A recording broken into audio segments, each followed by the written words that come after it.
Última ronda, la novena de la Sinkild Cup 2018 y Magnus Carlsen, el campeón del mundo, con piezas blancas, está obligado a ganar ante Hikaru Nakamura para pensar en ser campeón. Caruana ya había hecho tablas con Wesley So y Aronian había derrotado a Grichuk, por lo que si quería alcanzar los Magnus Carlsen en el primer lugar, debía de ganar como fuera esta partida. Así es que vas a quedar asombrado con la precisión no humana que exhibe el ganador de esta partida.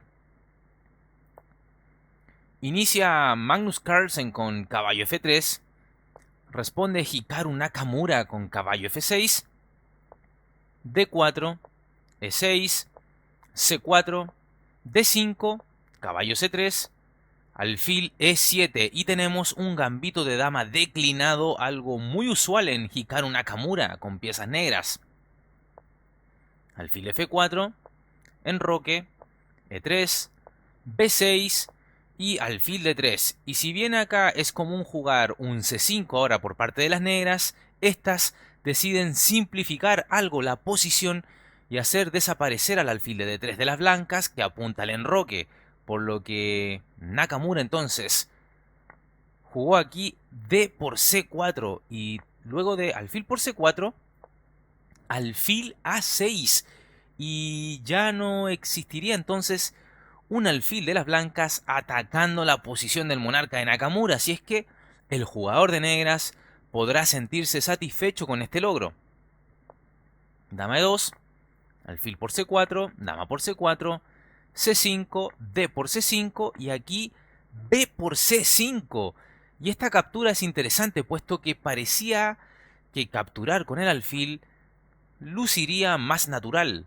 Tal vez la idea de capturar con el peón de B es pasar la dama al flanco de dama, valga la redundancia, en caso de un torre de uno de las blancas, por ejemplo. Enroque, caballo C6 y ahora torre a C1 y las blancas ya comienzan a concentrar sus fuerzas sobre la debilidad de las negras, la cual es el peón de C5. Torre C8, caballo E5, dama B6, caballo por C6, torre por C6, B3, H6, torre FD1, dama B7, H3, torre FC8, caballo A4 y caballo D7. Y este movimiento no va con la idea pasiva de proteger el peón de C5, sino llevar esta pieza, el caballo, hasta B6 y buscar el cambio de caballos para así disminuir la presión blanca sobre el peón de C5. Torre D2, caballo B6, caballo por B6, torre por B6, torre C D1 y alfil F6. Y el alfil de Nakamura entonces mejora su posición. Torre D7, dama A6. Y ahora se amenaza cambio de damas o caería el peón de A2. ¿Qué hizo acá Magnus? Bueno, aplicó una idea bastante activa a través de la jugada dama E4, mirando la diagonal de escape del rey enemigo y pensando en mantener a Nakamura siempre preocupado de la octava fila. Caso contrario, podría caer un jaque mate. E5. A ver, las negras podrían haber capturado igual en A2, pero quizás Nakamura no quería arriesgar tanto. Es decir, tú te estarás preguntando, bueno, ¿por qué no dama por A2? Bueno, podría continuar un alfil E5, intentando así desviar al alfil de la defensa del punto D8. Entonces podría haber un mate cerca, ¿no?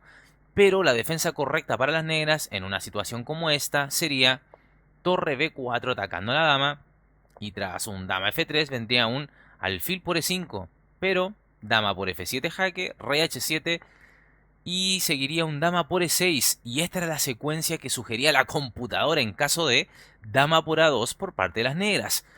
Algo difícil de...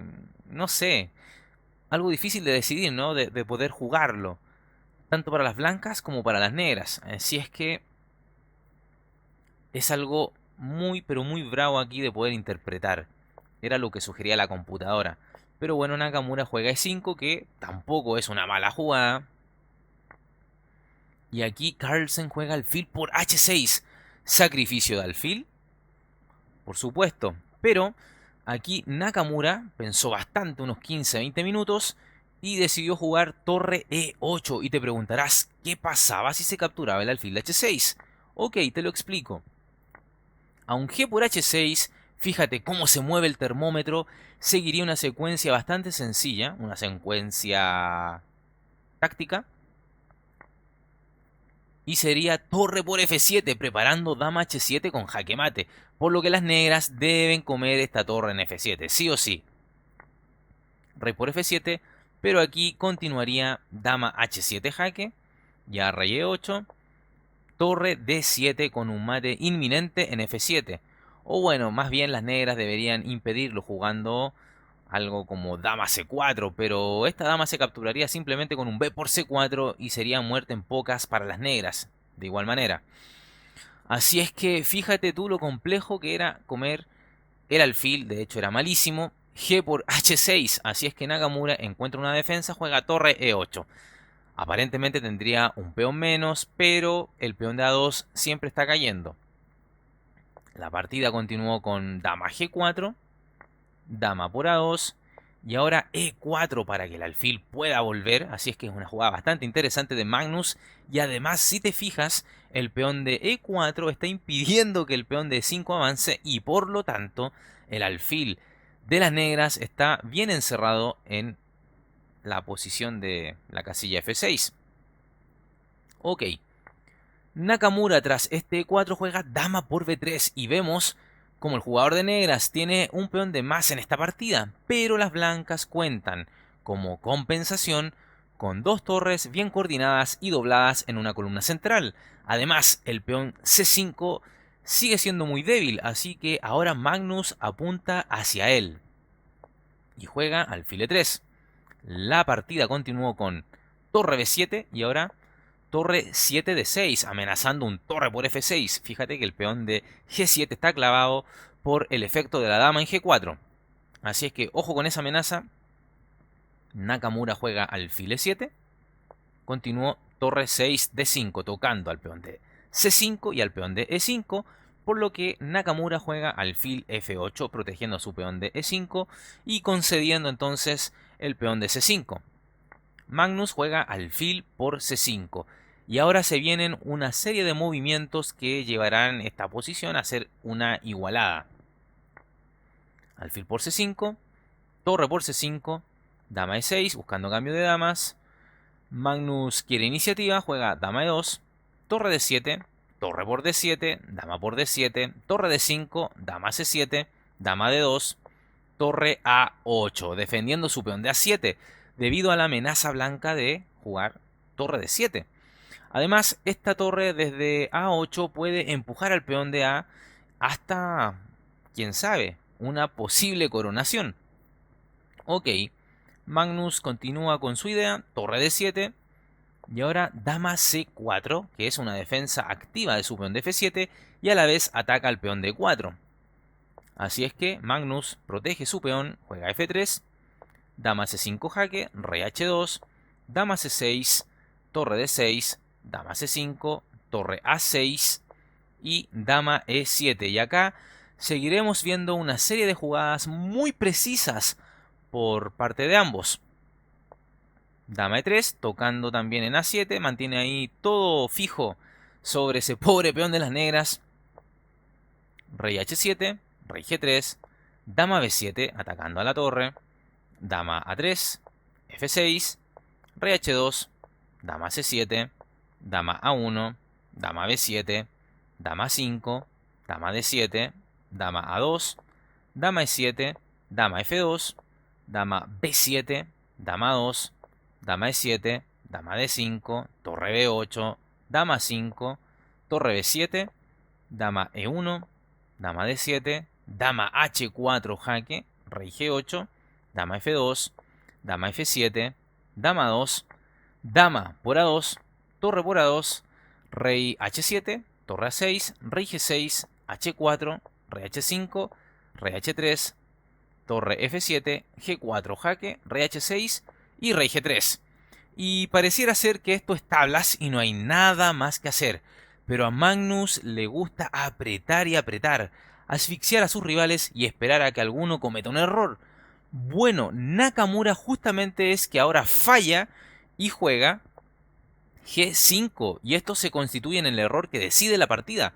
Tal vez Nakamura no quería que el blanco siguiera empujando por el ala de rey y decidió este G5 para impedir que en algún momento el rey enemigo pasara a su propio campo. Eso podría explicar esta imprecisión del gran maestro estadounidense. Sin embargo, la jugada que mantenía todo en tablas era otra, y no era este G5, sino rey G6. Y esto sostenía todo y las blancas no tendrían cómo mejorar la posición a su favor.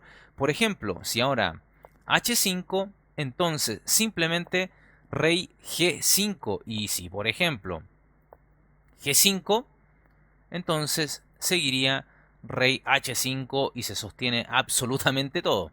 Así es que la jugada era rey G6 y no este G5 que jugó Nakamura. ¿Qué pasa con esto? Bueno, Magnus responde H5 y con esto gana espacio y tiempos el campeón del mundo y comenzará así a hacer gala de su técnica depurada en los finales. Fíjate tú entonces cómo una jugada puede determinar la partida. G5 y con esto restringe totalmente la movilidad de las piezas negras. Rey G7, rey F2, torre B7, torre A3, rey H6, rey E3. Acá Naka ya no soporta más la presión y juega A5 sacrificando su peón a cambio de activar su torre. Torre por A5, torre B3 jaque, rey F2, torre B2 jaque, rey G3, rey G7, torre A7 jaque, rey G8, torre A1, rey G7, torre F1, torre A2 y ahora fíjate, torre F2. Y esta jugada es clave en este final. No es un simple ofrecimiento de cambio de torres. Acá Carlsen construye un puente para proteger el avance de su rey. Tal como escuchaste, un puente. Y ahora verás por qué. Torre A3, torre D2. Torre A7, rey F2. Rey F7, rey E2. Torre B7, torre D3. Torre A7, rey D2. Rey E6, rey C3. Rey E7, rey C4. Torre C7 jaque, rey B5, torre C1 y ahora torre B3. Fíjate cómo protege a su rey desde el fondo. Rey F7, rey B6, torre C2, rey B7, torre C1 y ahora rey B8. Fíjate hasta dónde ha llegado el rey de Magnus. Perfecta coordinación de sus piezas, donde la torre protege la base de sus peones en el ala de rey y por otra parte concretará el puente antes mencionado para que el rey de Magnus siga progresando, pues su objetivo es llegar al flanco de rey y empezar a sacar ventajas, sea comiéndose los peones de Nakamura o buscando el mate con rey y torre. Rey G8, torre B6, rey G7, torre B7 jaque, rey G8, torre C7, jugada muy fina que permite que el rey blanco siga acercándose al rey enemigo. Torre B1 jaque, rey C8, torre B3 atacando al peón, pero Magnus juega rey D7 a Magnus, por supuesto no le preocupa que le capturen el peón de F3, ya tiene todo calculado y huele la sangre de un herido Nakamura sobre el tablero. Torre por F3, rey E6, torre F4, H6, rey H8, torre B7, rey G8, torre G7 jaque, rey H8, el rey se infiltra, rey F7, torre por E4, rey G6, torre A4 y torre H7 jaque. Y bueno, ante esto, Nakamura abandona la partida, pues ante un rey G8 seguiría un torre E7, amenazando primero que todo mate, y tras un torre A8 para impedir este mate, las blancas podrían empezar a desaparecer todos los peones negros y esto se ganaría fácil, con dos peones blancos tan cerca de coronar. Así es que increíble partida de Magnus Carlsen, y te comento que Magnus Carlsen esta partida con 98 movimientos no cometió ni un solo error. Cero imprecisiones, cero errores, realmente jugó a nivel de Alfa 0, tal cual Magnus Carlsen, una máquina asesina del ajedrez. ¿Qué decirte respecto al resultado de este torneo? Ya lo mencioné en otros videos. Hubo un triple empate en el primer lugar, todo muy amistoso, no quisieron jugar desempates. Magnus Carlsen, Fabiano Caruana y Leo Aronian comparten el primer lugar y el título de campeón de esta Sinquefield Cup 2018. Dale me gusta al video, suscríbete al canal, compártelo con tus amigos y por supuesto síguenos en las redes sociales que están en la descripción del video. También síguenos en nuestro canal de Twitch, que también el enlace está en la descripción del video, y por supuesto agradezco siempre a aquellos suscriptores que apoyan con una donación. Muchas gracias, nos vemos en un próximo torneo y espero que les haya gustado esta cobertura de las partidas más relevantes de la Sinquefield Cup 2018. Nos vemos en otro torneo de Super Elite. Chao, chao. Suscríbete al canal dando clic en el botón suscribirse y además haz clic en el botón de la campanita, la cual te permitirá recibir las notificaciones de partidas inmortales de ajedrez en tu teléfono móvil, en tu correo electrónico, y así recibirás al instante el aviso de un nuevo video en nuestro canal.